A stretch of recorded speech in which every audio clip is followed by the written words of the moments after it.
Why are Draymond and KD not getting along? Will this feud even matter to the results? Is Kevin Durant leaving the Warriors next summer? The only question left is, say it with me, you win.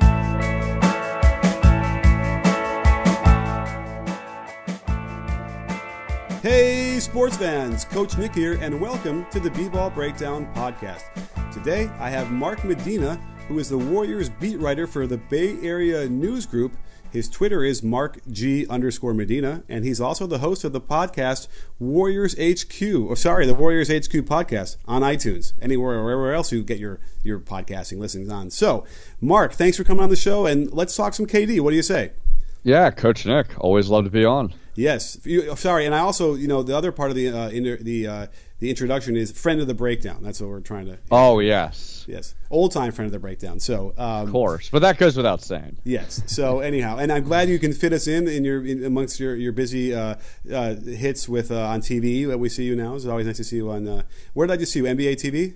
Yeah, NBA TV. It seems like. I'm fortunate I cover a team that people care about, and the Warriors have been in the news recently. So, a lot of times when that happens, sometimes I'll be on the airwaves. Absolutely. Well, let's talk about why you were on TV recently, which was about the whole KD thing. And I thought maybe we can even discuss in a macro sense what's happened here and what are the signs that I kind of feel like KD is going to be gone. I think most people sort of feel like this is his last year, but do you feel like there are moments throughout his tenure in Golden State that you can point to that would be like, okay, that's a notch in the belt as to why he wants to leave? Well, I don't want to say that because of the turn of events here, this means that it's automatic that Kevin Durant's leaving, but it's certainly a pivot point.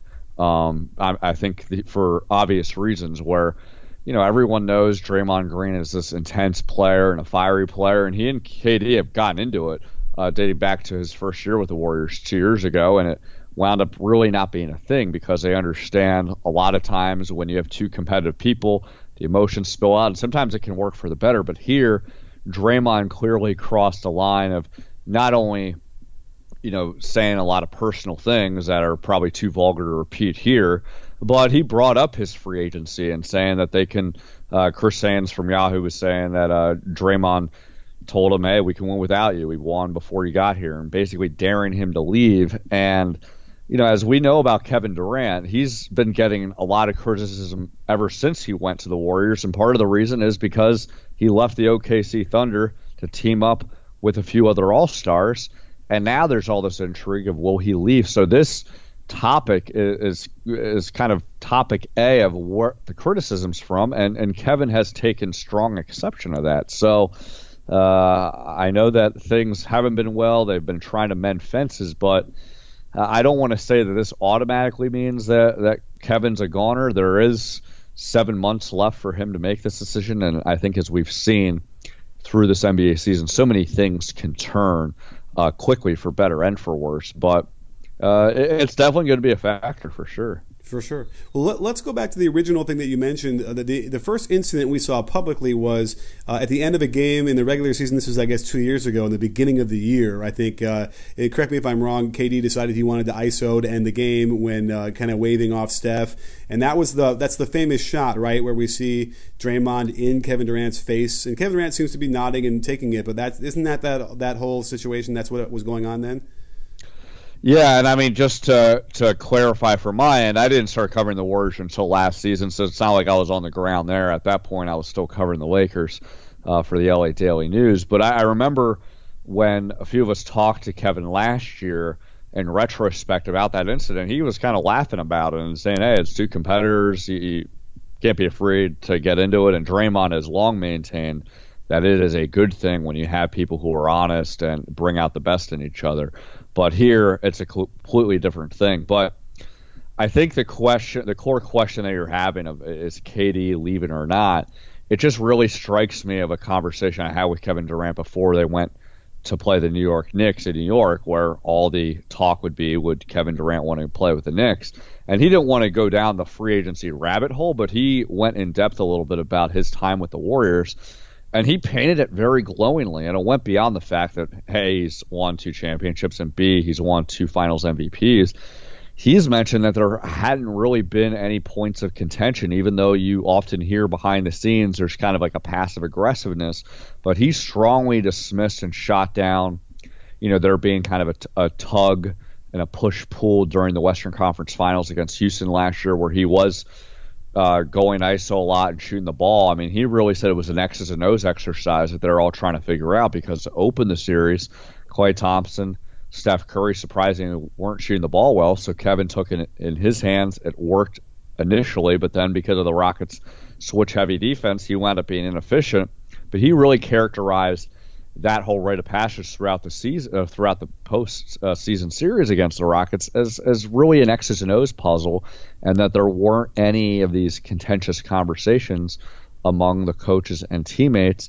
And then, another example of him winning Finals MVP, a lot of Warrior fans were upset that Kevin Durant won, and I know for a fact because I was one of the voters that voted for Kevin Durant. But he was saying that as soon as he won it, he and Steph Curry talked about in the locker room and made it clear that it wasn't some kind of interpersonal conflict, and Steph emphasized how happy he felt for him. And since then, Kevin has said, look, I'm not consumed with winning the Finals MVP. If it were up to me, we would have split it. But even if I didn't win it, I would be happy for Steph. Obviously, I wonder how Kevin's mindset is now because of this turn of events, and him wondering, well, now I know how Draymond feels, but how does the rest of the team feel? But then at the same time, the Warriors, even though they maintain that they did not make this decision to quote-unquote appease Kevin with free agency, they did send a message to him at least that they're not going to tolerate Draymond berating him. And the way I understand it is that his teammates thought that Draymond crossed the line. So maybe in that vein, do you wonder, hey, this, as bad as this is, this shows that in some of the lowest moments, the organization is going to stand up for me. Who knows? It's so hard to read all these different moving parts. And even though there are so many moving parts to the shoe buying process, it doesn't have to be so hard to get the hottest new sneakers, streetwear, watches, and or handbags. Millions are already using a revolutionary way to buy these things with StockX, where they'll provide you with real-time market data for intelligent buying and selling. Usually, the best way to make an informed decision on a product is to get the historical price data, and StockX mimics the stock market in this way, and also has their own verification process to make sure everything you buy is 100% authentic. They also provide total anonymity between buyer and seller, so you don't have to deal directly with anyone. Just place your bid and get your shoes. I just bought a gorgeous pair of the red and black band Air Jordans, a shoe I had back in 1985 when they came out. And the process was simple and easy, and the shoes came exactly as promised. So visit StockX.com/CoachNick today and find the best deals. Now you know. Well, without crossing a line on your end, journalistically, is there any kind of a detail you can give us as to, what happened in that locker room that led to them suspending Draymond for a game and, costing a lot of money? Yeah, I mean, I've reported this as have many, but the way the Warriors have explained it to me is they didn't necessarily suspend Draymond because of what was discussed in the locker room.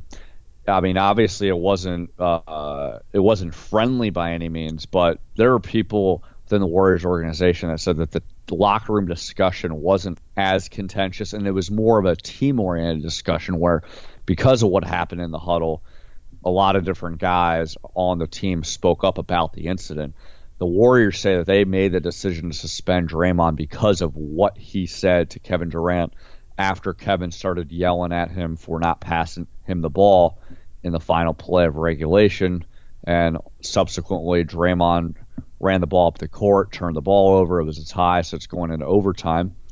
And, the reports are out there, first I think reported by ESPN and later by The Athletic and Yahoo, but it's been confirmed to me that, Draymond called Kevin Durant BITCH multiple times, made references to his free agency, and the Warriors, maintain that it wasn't a reaction to appeasing Kevin Durant or the free agency. They just didn't feel like that behavior was tolerated, and Steve Kerr and Bob Myers were the primary decision makers, but it was also told to me that it definitely helped and shaped their decision that they sensed from players on the team that they had thought that Draymond crossed the line. And it wasn't just because of the personal attacks and bringing up free agency.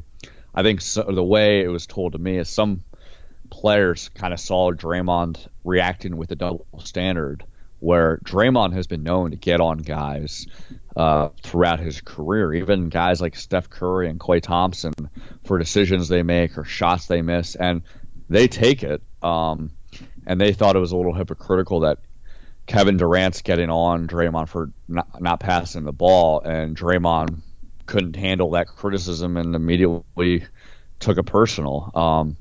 So that's the way things are right now. But publicly the Warriors are trying to move on from this incident, and they're not fooling themselves that it's fully resolved, but they're hoping that it can get away from kind of the day-to-day narrative that consumes this team. What I thought was interesting was that, like, when Draymond had gotten into Kevin Durant's face when he first got there in that game, at the end of the game, Kevin Durant missed the shot. It was a bad shot. It was almost like it felt like he acknowledged, yeah, okay, I get it. Like, that's why you're in my face. It didn't work.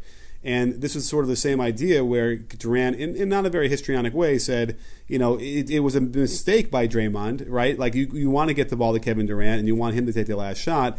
And yet that was what I think maybe was part of this line issue or crossing line, was that Draymond clearly was the one who screwed up.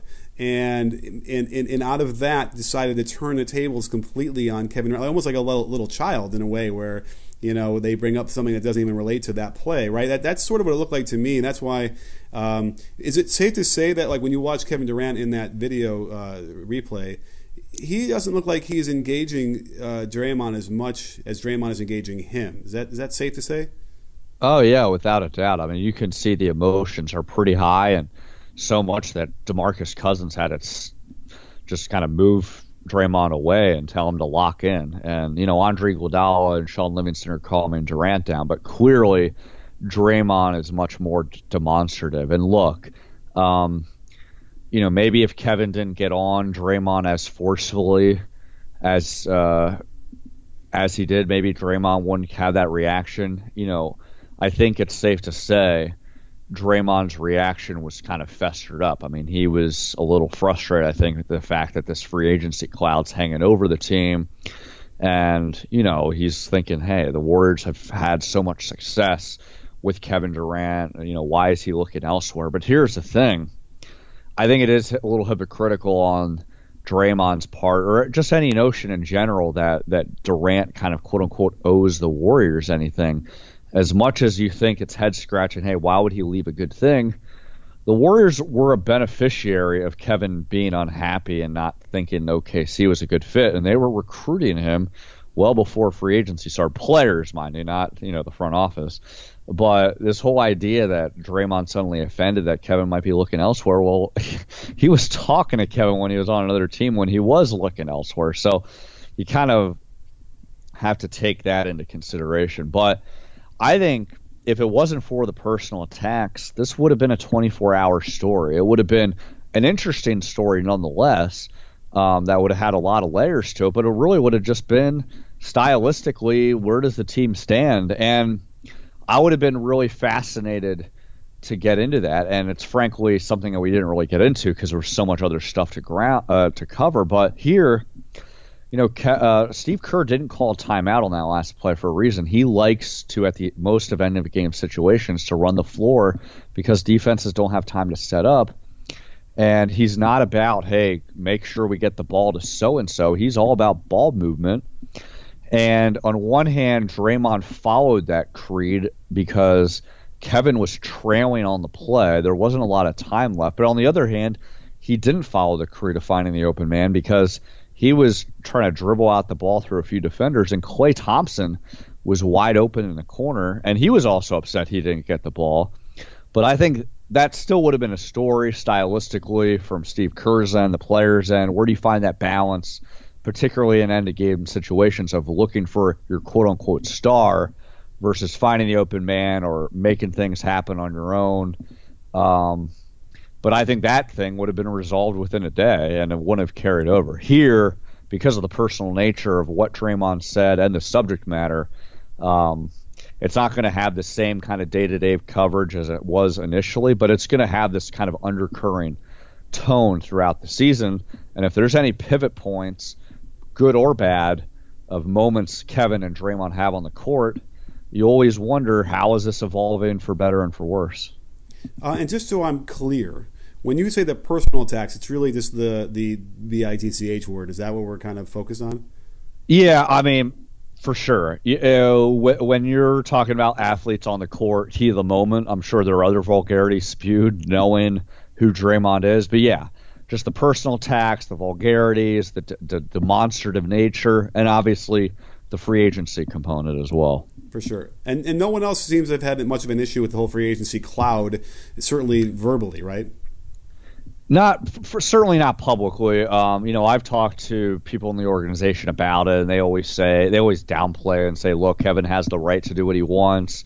And they don't talk about it publicly, but that doesn't necessarily answer the question. You cannot talk about it publicly amongst, teammates in the locker room, but to say that people don't think about it, I just find that hard to believe. And it's nothing against the Warriors. It's just the reality. Like, there's an uncertainty of whether he's staying or not. And if the public's talking about it, certainly they're thinking about it and maybe talking about it privately.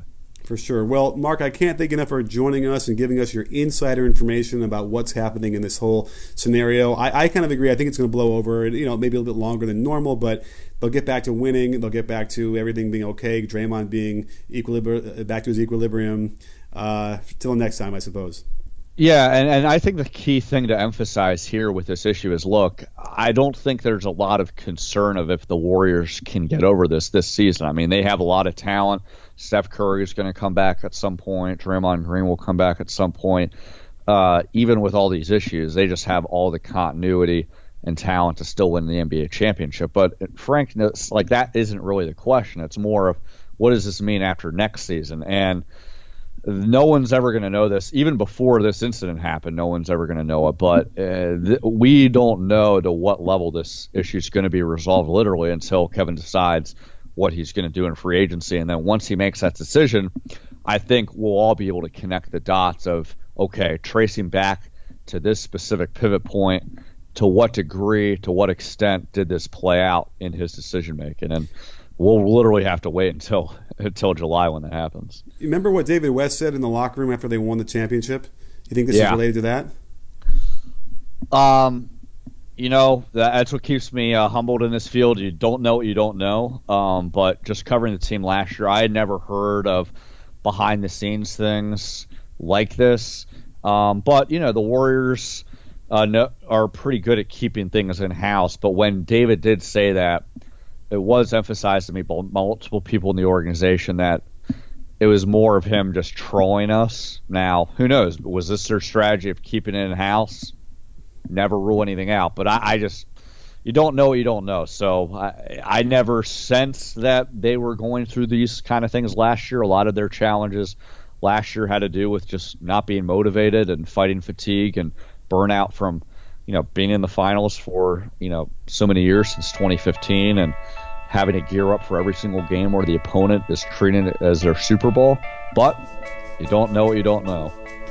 Absolutely. Well, we know what we know thanks to you today, so thanks so much for coming on the show, Mark. And don't forget, sports fans, at B-Ball Breakdown, not a channel, we're a conversation. You in? Are you in, Mark? I'm in. Sign me up.